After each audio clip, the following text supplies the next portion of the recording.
আসসালামু আলাইকুম। তো আজকে আমরা নবম দশম শ্রেণীর অনুশীলনী 11.1-এর যে প্রথম পর্বে যেই অঙ্কগুলা 1 থেকে 3 পর্যন্ত করছিলাম, আজকে আমরা 4-5 দুইটা অঙ্ক করার চেষ্টা করব। ঠিক আছে? আচ্ছা, তো প্রথম কি বলছে, একদিন তোমাদের ক্লাসে দেখা গেল অনুপস্থিত ও উপস্থিত শিক্ষার্থীর সংখ্যা অনুপাত 1:4। অর্থাৎ একদিন আমাদের ক্লাসে দেখা গেল কি অনুপস্থিত ও উপস্থিত শিক্ষার্থীর সংখ্যা অনুপাত, এগুলো অনুপাত দেওয়া হয়েছে। উপস্থিত ও অনুপস্থিত সংখ্যার অনুপাত দেওয়া হয়েছে 1:4। অনুপস্থিত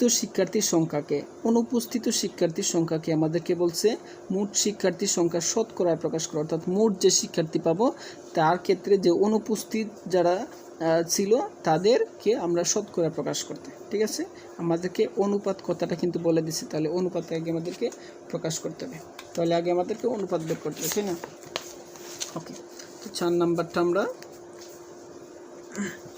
আমরা লিখতে পারি অনুপস্থিত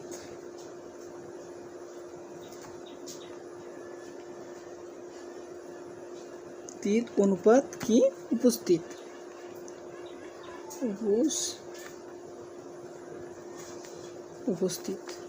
সমান সমান কি কত ছিল? 1:4। 1:4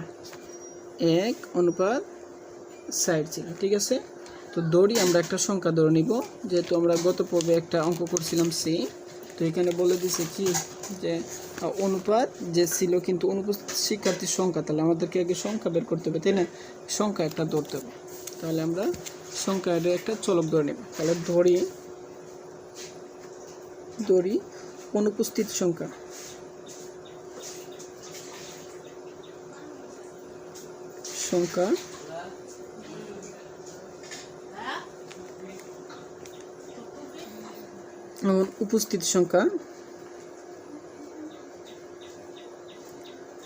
উপস্থিত সংখ্যা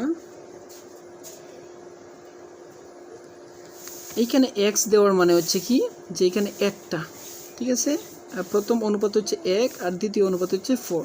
তাহলে অনুপস্থিত এখানে আমাদেরকে বলে দিছে যে অনুপস্থিত, এই যে তোমাদের অনুপস্থিত ও উপস্থিত, তাহলে অনুপস্থিত প্রথমে যেটা আছে অনুপস্থিত আছে, সুতরাং প্রথম অনুপাতটা হচ্ছে অনুপস্থিত সংখ্যা এখানে 1 বলা হয়েছে, আর উপস্থিত যে সংখ্যা এটা হচ্ছে 4। অর্থাৎ প্রথম যেটা থাকবে এটা হচ্ছে প্রথমটা, আর দ্বিতীয় যেটা এটা হচ্ছে 4। ঠিক আছে, দ্বিতীয়টা। তো এই ক্ষেত্রে আমাদেরকে যে এখানে একটা এক্স এখানে ইচ্ছা করলে আমরা 1 দিতে পারতাম, কিন্তু 1 দিলে কি হবে যে এখানে একটা এক্স বোঝা যাইতেছে, কিন্তু 1 না দিলেও বোঝা যাইতেছে এখানে একটা এক্স। সুতরাং আমরা দিলাম অনুপস্থিত সংখ্যা হচ্ছে এক্স মানে একজন, আর উপস্থিত সংখ্যা হচ্ছে 4, সুতরাং 4x ধরলাম। এখন আমাদেরকে বলছে মোট সংখ্যা, তাই না? অনুপস্থিতের আমাদেরকে অনুপাত দ্বারা দেখাইতে হবে, তাই না? অনুপাতে শতকরা প্রকাশ করতে হবে। তো এই ক্ষেত্রে আমরা কি করতে পারি, মোটটা তো আমরা লিখে ফেলবো আগে। মোট সংখ্যা কত? x + 4x সমান কত?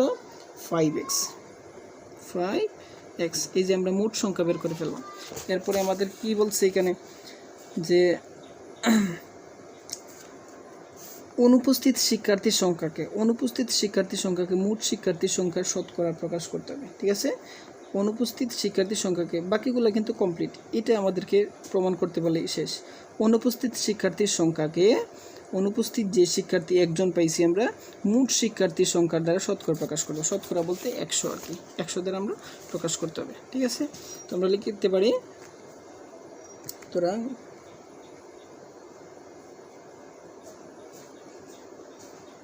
অনুপস্থিত সংখ্যা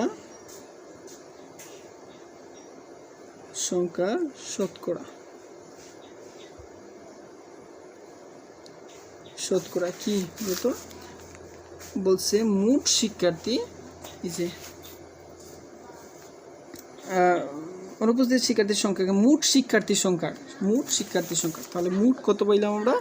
5x পাইলাম, অর্থাৎ 5 জন শিক্ষার্থী পাইলাম, তাদের মাধ্যমে কি একজন আছে, তাদের মাধ্যমে অনুপস্থিত হচ্ছে একজন, 5 জনের মাধ্যমে একজন, এগুলোর আমাদের শতকরা প্রকাশ করতে হবে। সুতরাং ইন্টু দিতে পারি আমরা 100 দিতে পারি। ঠিক আছে, তো কি হবে? এক্সে কাটা, তো 5 20 মনে হয় 100, হ্যাঁ 5 20 100। সুতরাং যদি ভাগ করি তাহলে 20 হয়, সুতরাং এটা হচ্ছে পার্সেন্টেজ। আমাদেরকে যেহেতু শতকরা প্রকাশ করতে বলছে, পার্সেন্টেজ দিয়ে দিলাম। এটাই হচ্ছে আমাদের অ্যান্সার।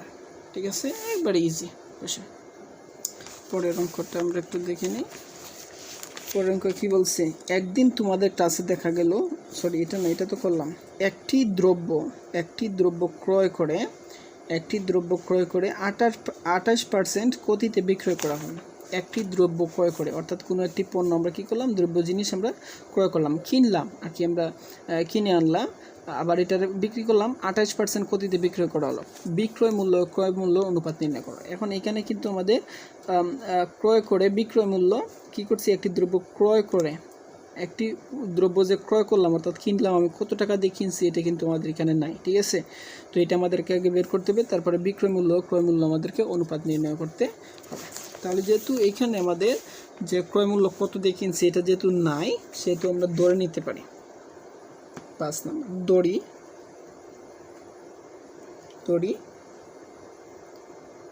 দ্রব্যটির ক্রয় মূল্য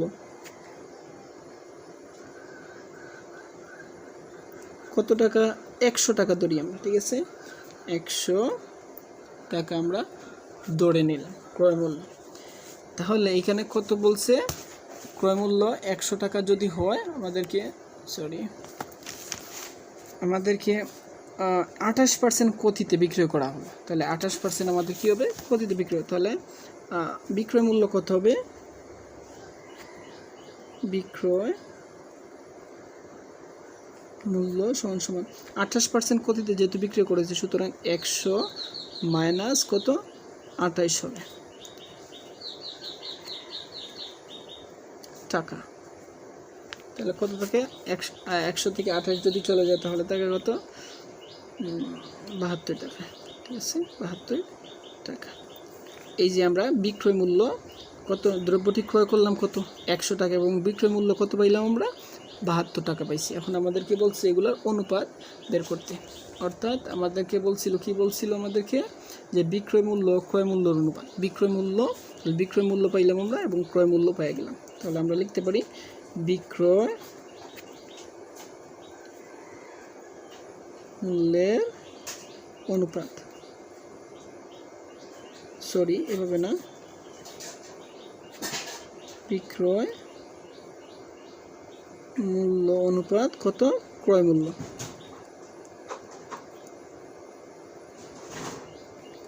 তাহলে বিক্রয় মূল্য কত পেয়েছি আমরা, এই যে 72 অনুপাত কত, ক্রয় মূল্য কত, 100।